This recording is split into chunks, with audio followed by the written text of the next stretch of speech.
The Conservative Party conference is underway in Manchester, with the Chancellor Jeremy Hunt making his keynote speech in the last hour. And with taxes at their highest level in 70 years, there's been a lot of pressure from within the party, from MPs and the party faithful, to make cuts. But he has repeatedly refused to commit to any tax cuts before the next election, and has instead used his speech to wage war on the work shy, making it harder for people on benefits to claim universal credit if they don't look for work.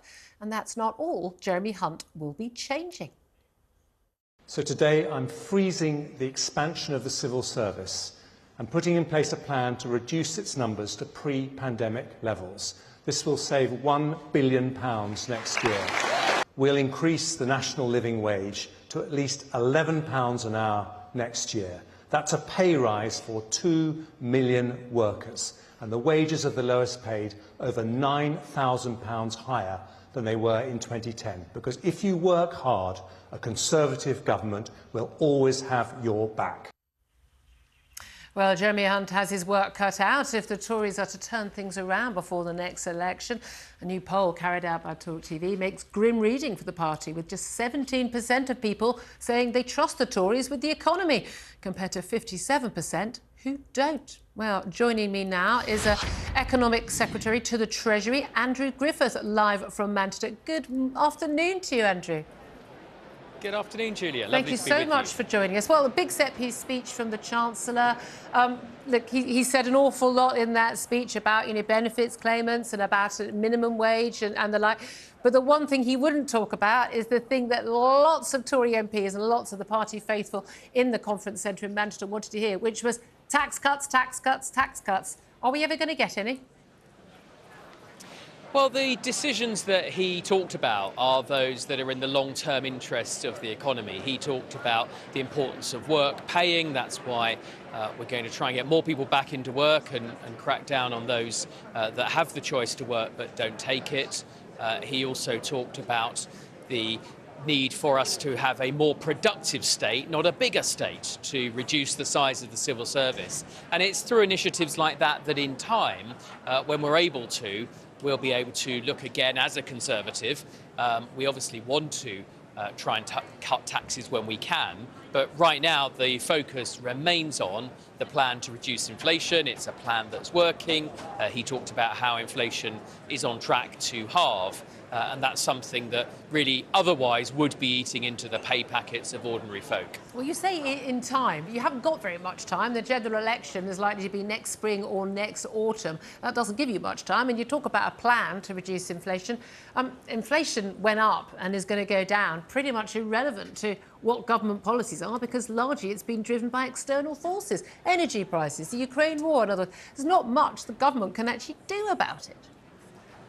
Well, Julia, I disagree. There's a huge amount the government could do that would make it worse, and that's unfunded borrowing, the sort of plans we'll be hearing about from Labour next week. That's precisely what would push up the cost of borrowing, that would drive up inflation and would erode ordinary people's income. So I know it's tough, and that's why the theme of this conference is about taking decisions for the long-term health of the nation, not for the election that may or may not happen next year, but to take decisions that are right for the long term, to lay out tough choices. And although we were able to increase the minimum wage, which will allow people to make sure that work pays, we're also making tough choices for those that won't work but could. Well, I mean, you talk about, making tough choices and long-term plans. I think an awful lot of people watching this will say, you've been in power for 13 years. When did you finally come up with the cunning idea of long-term plans? Are you admitting that actually everything to this point, like, failing to build, whether it's, nuclear power stations, railway lines, reservoirs, any new housing to actually house all the people who've come to live here, the failure to build all of these things, the failure to make those long-term plans, you finally decided, oh, this is a good idea, voters might like that. You can understand why a lot of voters are very cynical. Well, I can certainly understand why some voters are frustrated. We've been through an unprecedented global pandemic. We've then had to deal with the consequences of Putin's illegal war in Ukraine. And that's a really important piece of context when we look at the amount of money the government spent something like £4,000 to £6,000 for every individual to protect them during that period. So, of course, that context is really important, but I can equally understand that given the cost of living challenges, people have frustration. That is why we've got to stick to the plan. It is a plan that's working, it's a plan that's on track, and thereafter we can look to continue to reform government, to continue to make it more productive, not more expensive. And therein lies the long-term road to be able to reduce the burden of tax, which we as Conservatives feel very acutely. But what we're not going to do is deviate from a plan that's working and that's actually going to benefit everybody by bearing down on inflation. Remember, that's what is pushed up interest rates and people's mortgages and other aspects of the cost of living. OK, let's talk about HS2 as well. Treasury sources have told ITV that the Prime Minister is going to axe the HS2 leg from Birmingham up to Manchester. Of course, already axed the leg from Birmingham up to Leeds on the other side of the country.